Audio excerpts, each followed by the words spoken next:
The human eye can tell apart from 20 million different colors. No matter what we see, we can normally, if we're not colorblind, name the color of each object. But wait, what color does a mirror have? Most would say silver. If you're given the word mirror in Google, many different mirrors are shown in all shapes and sizes. You'll notice that nearly all of the mirrors shown are silver. But a mirror isn't generally silver or any other metallic color. In fact, the mirror always has the color of the object that it's mirroring. An example, there's a mirror in an empty room with blue painted walls. Which color does the mirror have? Of course, the color of the walls, so blue. If you hold a mirror in front of your face, the mirror will have the color of your face. If you hold the mirror in the direction of the sky, the mirror will have the color of the sky. It can be that the color reaches from gray to light blue, depending on how cloudy or clear the sky is the mirror is facing. An object has a specific color because it doesn't absorb this color. A red tomato is red because it absorbs all wavelengths of light except the wavelength red. The tomato reflects the wavelength red.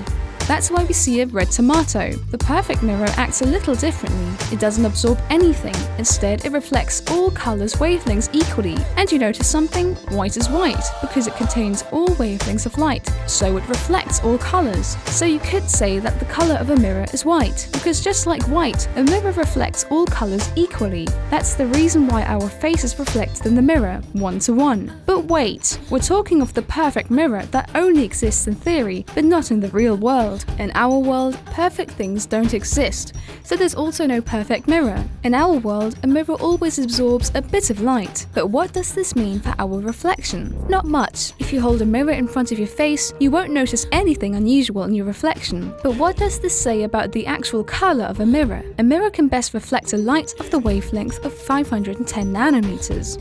The wavelength of 110 nanometers is seen as green by the human eye. So we could say that a mirror is slightly green. You wouldn't be able to recognize it with a single mirror, but if you set up two mirrors opposite to each other, we'll get a long mirror tunnel. Both mirrors reflect each other continuously. That's how a seemingly endless tunnel is created with mirrors. The astounding thing is that the deeper the tunnel goes, the more colors are absorbed, apart from one. Green. Even if you can't really see with a single mirror, apparently the color of our mirrors is green. Mirror, mirror on the wall, what is the color of the like button? It's still gray. Click it, guys. Share this video with your friends, family, acquaintances, travelers of the public transportation, and employees of the local mirrored gallery. We hope you enjoyed this, and maybe you've learned something new. We'll see you next time. Stay well. Peace out.